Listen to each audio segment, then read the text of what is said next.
नमस्कार मेरे प्यारे विद्यार्थियों।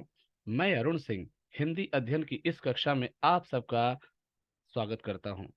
बच्चों, आज मैं आप सबके सामने जो कविता लेकर के आया हूं, उस कविता का नाम है अपनी गंध नहीं बेचूंगा। गंध का अर्थ होता है बच्चों खुशबू, सुगंध। यहाँ पर सुगंध से तात्पर्य है तो यहाँ पे फूल की बात हो रही है, क्योंकि फूल के अंदर गंध होती है, फूल के अंदर सुगंध होती है। और फूल की सुगंध ही उसका स्वाभिमान होता है, और फूल अपने स्वाभिमान रूपी गंध को बिल्कुल भी नहीं बेचेगा। अपने स्वाभिमान रूपी सुगंध के साथ किसी भी प्रकार का वह सौदा नहीं करेगा। इस कविता को लिखने वाले जो कवि हैं उनका नाम है बाल कवि बैरागी। बाल कवि बैरागी जी कविता की इन पंक्तियों के माध्यम से ये बताना चाहते हैं कि फूल अपने स्वाभिमान की रक्षा के लिए अपना सब कुछ न्यौछावर करने के लिए तैयार है, पर वह किसी भी हालत में अपने स्वाभिमान पर आंच नहीं आने देना चाहता।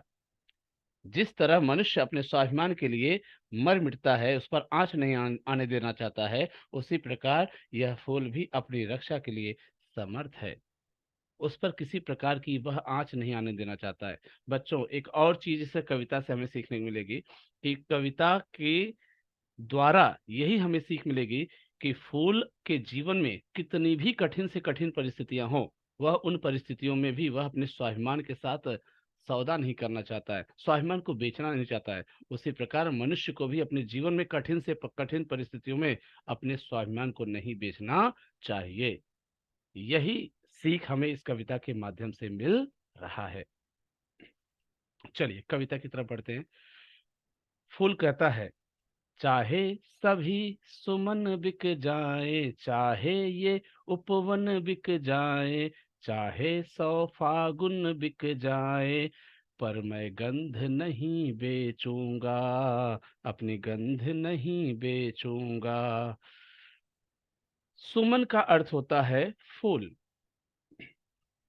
उपवन यानी बगीचा, फागुन एक महीना है जिसे हम कहते हैं फाल्गुन का महीना, और गंध यानी सुगंध। अब यहाँ पर फूल आगे कहता है कि चाहे सभी सुमन बिक जाएं, चाहे ये उपवन बिक जाएं, चाहे 100 फागुन बिक जाएं, पर मैं गंध नहीं बेचूंगा। फूल कहता है कि चाहे मेरे सारे के सारे फूल बिक जाएं, चाहे ये फूलों के पूरे बगीचे बिक जाएं, इतना ही नहीं 100 फागुन बिक जाएं, अर्थात एक साल में एक बार फागुन का महीना आता है। यहाँ पे 100 फागुनों की बात हो रही है। 100 वर्षों में जो भी फागुन के महीने में फूल खिले हुए हैं, वो सारे के सारे फूल बिक जाएं, लेकिन मैं अपनी गंध नहीं बेचूंगा। फूल कहता है कि मैं अपने स्वाभिमान रूपी गंध को नहीं बेचूंगा, मैं अपने स्वाभिमान रूपी गंध के साथ किसी भी प्रकार का सौदा नहीं करूंगा। कहने का तात्पर्य क्या है? फूल के जीवन में चाहे कठिन से कठिन कोई परिस्थितियां हो, चाहे अनुकूल परिस्थितियां हो, वह अपनी गंध बेचने के लिए बिल्कुल भी तैयार नहीं है। वह अपने स्वाभिमान को मिटने नहीं देना चाहता है, क्योंकि उसकी गंध ही उसका स्वाभिमान है, और वह अपने स्वाभिमान को मरते दम तक बेचेगा नहीं।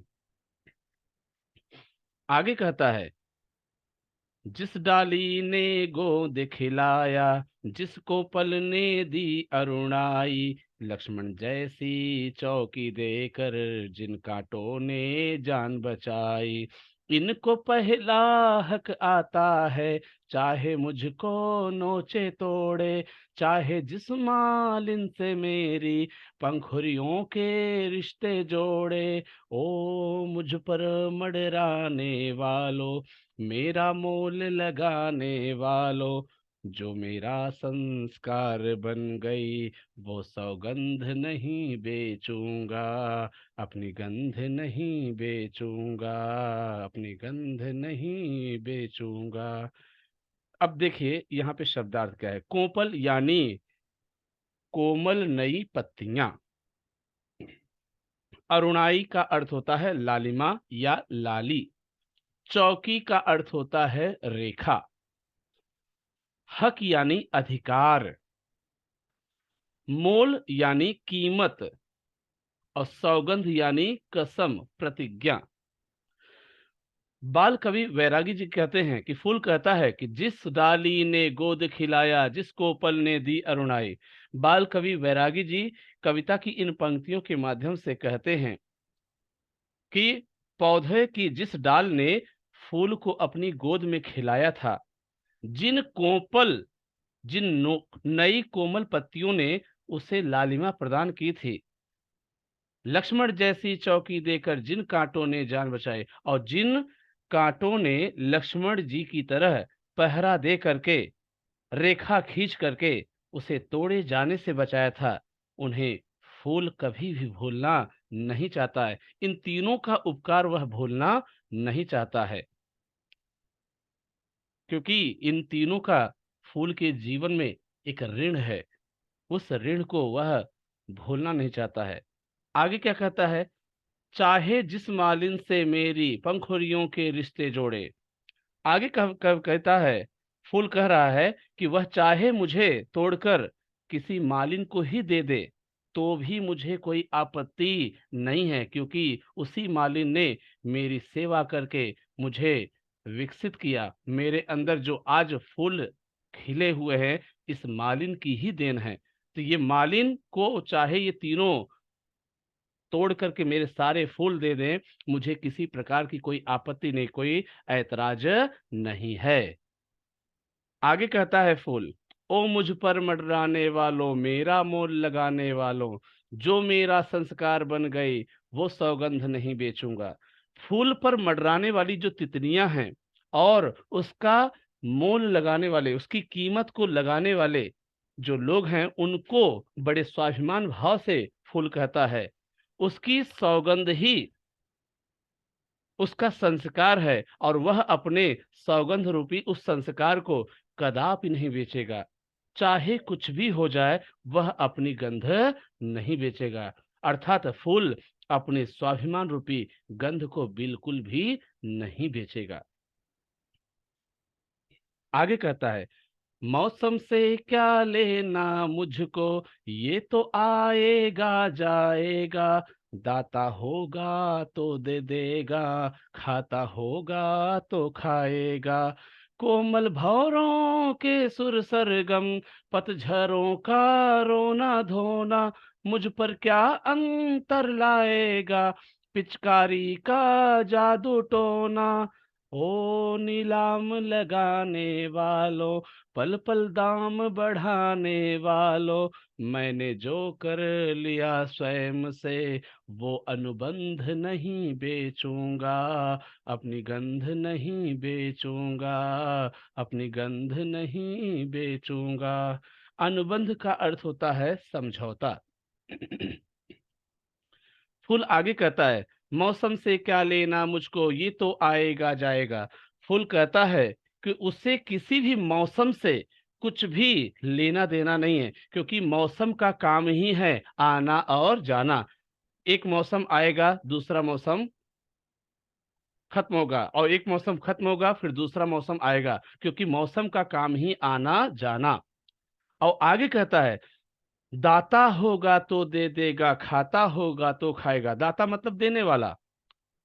जो मौसम उसे प्रफुल्लित करेगा, जो मौसम उसे खुश करेगा, उस दाता रूपी मौसम से वह सब कुछ ग्रहण करेगा, सब कुछ प्राप्त करेगा। और जो मौसम उससे कुछ ग्रहण करेगा, अर्थात फूल से कुछ लेने की कोशिश करेगा, ऐसे मौसम से उसका कोई सरोकार नहीं होगा। ऐसे मौसम को फूल नष्ट करेगा, क्योंकि प्रकृति का काम क्या है? देना। अगर प्रकृति ही फूल से कुछ लेने लगेगी, तो ऐसे प्रकृति से, ऐसे मौसम से उसका कोई सरोकार नहीं है। ऐसे मौसम को वह नष्ट करेगा। आगे कहता है, फूल कोमल भंवरों के सुर सरगम, पतझारों का रोना धोना। फूल आगे कहता है, उसे अपने ऊपर मडराकर गीत गाने वाले भौरे तथा पतझड़ के रोने धोने का कोई भी फर्क नहीं है, कोई भी असर नहीं है, कुछ भी लेना देना नहीं है। क्योंकि इनका काम क्या है? भौरों का काम क्या है? गुनगुनाते हुए फूलों पर मंडराना। पतझड़ का काम क्या है? जब पतझड़ का मौसम आता है तो इस मौसम में सारे पत्ते झड़ जाते हैं, तो उस समय पूरी की पूरी प्रकृति दुखी हो जाती है, मायूसियत छा जाती है पूरे प्रकृति में। तो इसलिए कह रहा है कि मेरे ऊपर मंडराने वाले, गीत गाने वाले, चाहे भौरे हों, चाहे पतझड़ का रोना धोना हो, इनसे मेरा कोई मतलब नहीं, इनसे मेरा कोई लेन देन नहीं है। मुझ पर क्या अंतर लाएगा पिचकारी का जादू टोना। आगे कहता है कि उस पर कोई पिचकारी में अगर कोई प्राकृतिक रंग न बना करके कोई कृत्रिम रंग भर करके अगर डालेगा और पिचकारी में भर करके उस पर डालेगा, तो उसके रंग पर किसी भी प्रकार का फर्क पड़ने वाला नहीं है। देखिए, जो प्राकृतिक चीजें होती हैं उन चीजों पर हम अगर बनावटी रंग अगर बना करके पिचकारी में भर के अगर डालेंगे भी, तो उस रंग का उस प्राकृतिक फूल पर किसी भी प्रकार का कोई असर नहीं पड़ने वाला है। इसलिए कह रहा है ना, मुझ पर क्या अंतर लाएगा पिचकारी का जादू टोना। यानी फूल के ऊपर अगर कोई पिचकारी में आर्टिफिशियल कोई रंग बना करके अगर भर करके अगर डालता है, तो उसके ऊपर उसका कोई असर पड़ने वाला नहीं है, अंतर पड़ने वाला नहीं है, प्रभाव पड़ने वाला नहीं है।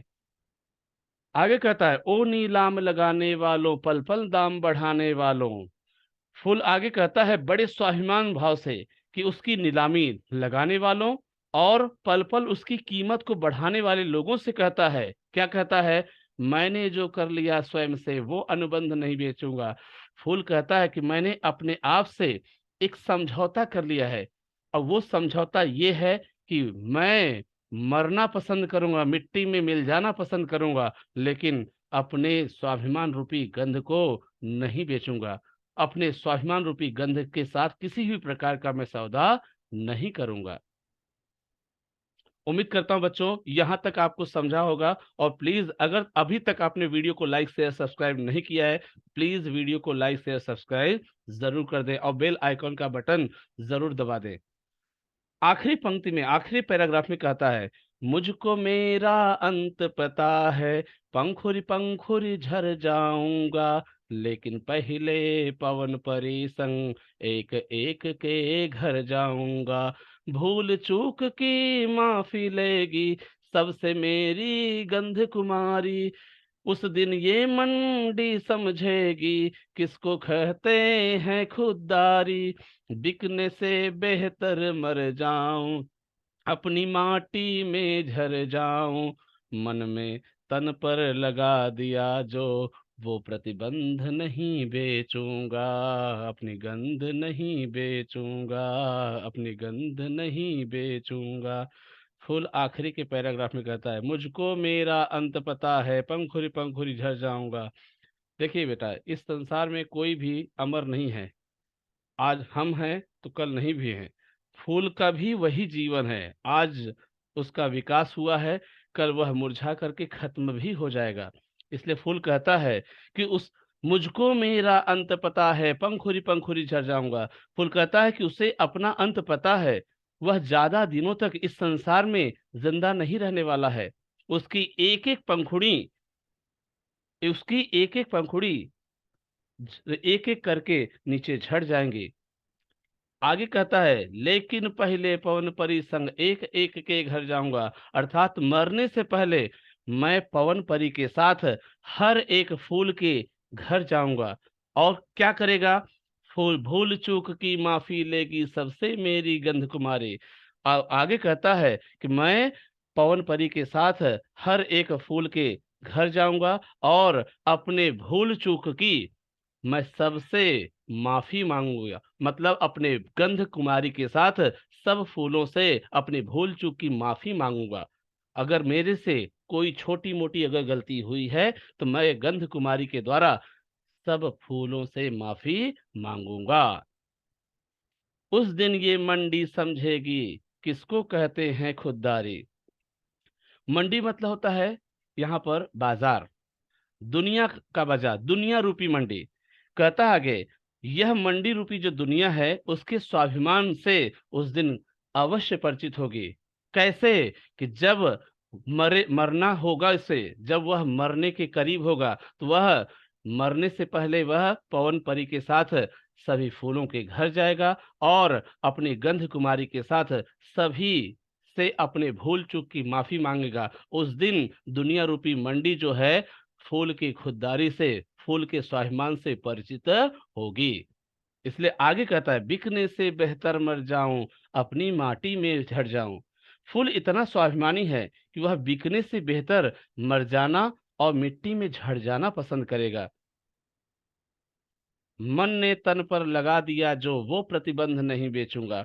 यानी वह आगे कहता है कि वह अपने मन से तन पर लगाए गए प्रतिबंध से किसी भी प्रकार का वह समझौता नहीं करना चाहता है, किसी भी प्रकार का वह सौदा नहीं करना चाहता है।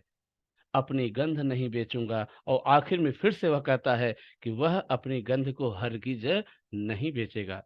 तो बच्चों, हमें इस फूल से सीख लेनी चाहिए कि जैसे फूल को मरना पसंद है, मिट्टी में मिल जाना पसंद है, लेकिन उसके बावजूद भी वह अपने गंध को छोड़ना पसंद उसे नहीं है।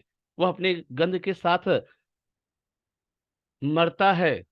उसी प्रकार मनुष्य को भी अपने जीवन में कठिन से कठिन परिस्थितियां अगर आ जाए तो भी वह अपने स्वाभिमान को नहीं छोड़ना चाहिए। उसे उसे अपने स्वाभिमान पर अडिग रहना चाहिए। यही सीख हमें फूल के द्वारा मिल रहा है।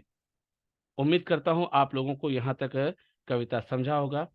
और अगर बच्चों अभी तक आपने वीडियो को लाइक शेयर सब्सक्राइब नहीं किया है तो प्लीज वीडियो को लाइक शेयर सब्सक्राइब जरूर कर दें और बेल आइकॉन का बटन जरूर दबा दें। Thank you. धन्यवाद।